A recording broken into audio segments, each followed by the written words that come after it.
9 నెలల సమయమే ఉన్నప్పటికీ విశాఖను అభివృద్ధి చేసి చూపుతామని డిప్యూటీ మేయర్గా ఎన్నికైన దల్లి గోవిందరెడ్డి ప్రకటించారు. ఆశావహులు ఉన్న డిప్యూటీ మేయర్గా ఎన్నికయ్యేందుకు సహకరించిన కూటమి నేతలందరికీ ఆయన కృతజ్ఞతలు తెలిపారు.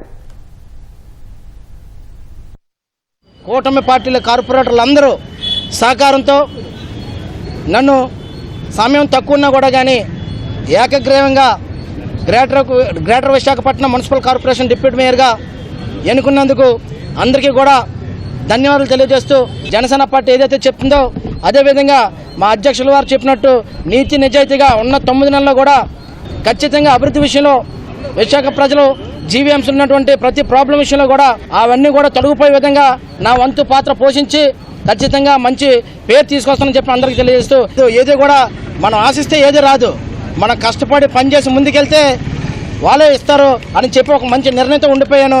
నేను అడగకపోయినా కూడా పార్టీ గుర్తించి ఇచ్చిందని చెప్పేసి నేను మీ అందరికీ తెలియజేస్తా ఉన్నాను. కానీ చిన్న చిన్న మిస్కమ్యూనికేషన్స్ ఉన్నాయి, ఆశావాహులు ఉన్నారు, ఆశపడినటువంటి ఉంటారు.